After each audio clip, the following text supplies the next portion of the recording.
नमस्कार, स्वागत है आपका अपने YouTube channel online study centre में। और मेरा नाम है करण। आज के इस वीडियो में हम सिलेबस के ऊपर हम बात करेंगे और क्लास हमारी 12th है, सीबीएसई बोर्ड की सिलेबस के ऊपर हम बात करने वाले सब्जेक्ट हमारा हिंदी कोर का है, सेशन हमारा 2023-24 का है और हमारे चैनल का नाम है ऑनलाइन स्टडी सेंटर और मेरा नाम है करण। ठीक है, तो चलिए मैं आपको क्लास 12 के हिंदी कोर की सिलेबस की ओर ले चलता हूँ।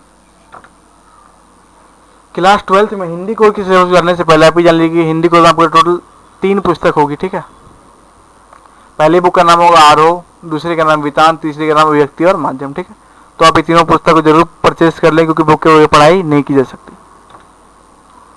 चलिए बात कर लेते हैं कि आरोह बुक में आपको क्या क्या पढ़ना है। आरोह बुक में आपको काव्य खंड में और गद्य खंड में 2 भाग में विभाजित बुक है। ठीक है, इसको मैं बांट देता हूँ 1 मिनट। ये देखिए मैंने इसको बांट दिया। ठीक है, ये आपका हो गया काव्य खंड, ये हो गया आपका गद्य खंड, यानी कविता और ये कहानियाँ है। ठीक है, ये कहानी होगी आपकी, ये कविता। तो इसमें जो सबसे पहली जो कविता है वह है हरिवंश राय बच्चन की आत्म परिचय और एक गीत, ये पढ़ना है आपको। दूसरा जो आपका आलोक धंधवा पतंग, ये पढ़ना है आपको। और तीसरा जो हमारा कुंवर नारायण, इसमें पहला कविता के बहाने और दूसरा बात सीढ़ी पर थी, ये पढ़ना है आपको। और चौथा जो आपका रघुवीर साय द्वारा लिखा हुआ कैमरे में बंद अपाहिज, ये पढ़ना है आपको। पांचवा जो आपका बहादुर सिंह उषा, ये आपको पढ़ना है। छठा जो आपका सूर्यकांत त्रिपाठी का बादल राग, ये पढ़ना है। सातवां जो आपका तुलसीदास का पहला कवितावली और दूसरा लक्ष्मण मूर्छा का राम का विलास, ये पढ़ना है। और जो 8वां है फिराक गोरखपुरी रुबाइयाँ, ये पढ़ना है आपको। और उमाद जोशी का पहला छोटा मेरा खेत और दूसरा बगुलों के पंख, ये पढ़ना है। ये इस प्रकार आपका काव्य खंड कंप्लीट हो जाता है। अब बात करते हैं गद्य खंड की ओर।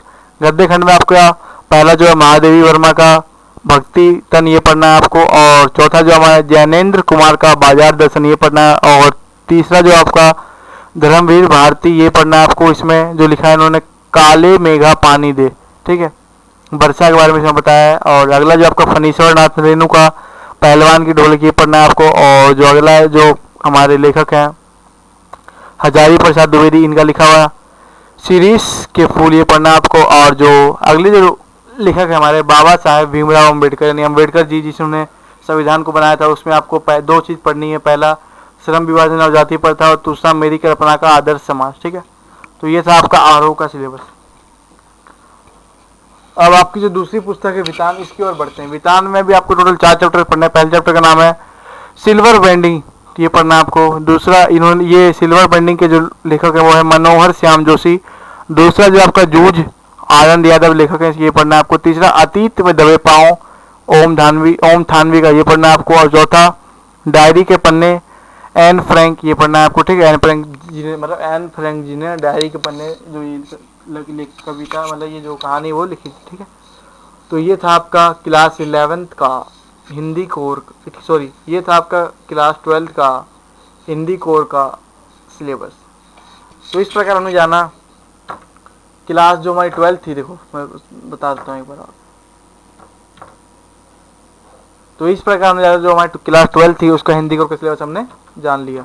ठीक है, आशा है आपने सिलेबस को नोट डाउन कर लिया होगा। मैं आपको एक चीज़ बताना चाहूँगा, यदि वीडियो को देखा है तो आप इस सिलेबस को अपनी एनसीईआरटी की बुक में मार्क कर लीजिए। यदि आपके बुक अवेलेबल ना हो तो आप एक कॉपी और पेन लीजिए, सिलेबस को लिख लीजिए। ठीक है, तो ये था हमारा क्लास 12 का हिंदी कोर का सिलेबस।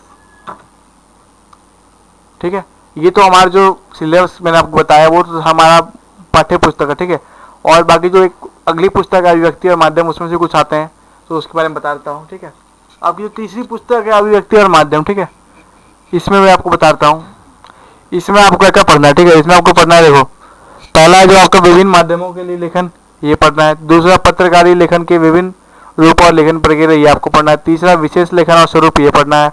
चौथा कैसे बनती है कविता, ये पढ़ना है आपको। ठीक है, सॉरी ये नहीं पढ़ना आपको, ये तो ऐच्छिक वालों के लिए ना, आपका तो आधार है, ये आपको नहीं पढ़ना।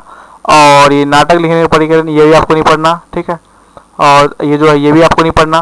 ठीक है, ये आपको पढ़ना है कैसे करें कहानी का नाट्य रूपांतरण, ये पढ़ना है। और कैसे बनता है रेडियो नाटक, ये पढ़ना है आपको। और जो अगला आपका नए और अप्रत्याशित विषयों पर लेखन, ये आपको पढ़ना है। तो ये था आपका, ये तो इस प्रकार मतलब जो अंतिम में नए और अप्रत्याशित विषयों पर लेखन, ये आपको पढ़ना है। तो टोटल आपके जो अभिव्यक्ति और माध्यम उसमें टोटल आपको कितने मतलब चैप्टर्स हो गए, 1 आपका 2 3 3 हो गया आपका, और ये आपका हो गया 4 5 6, टोटल 6 चैप्टर्स आपको पढ़ने, ठीक है। तो ये था आपका क्लास 12 का हिंदी कोर का सिलेबस।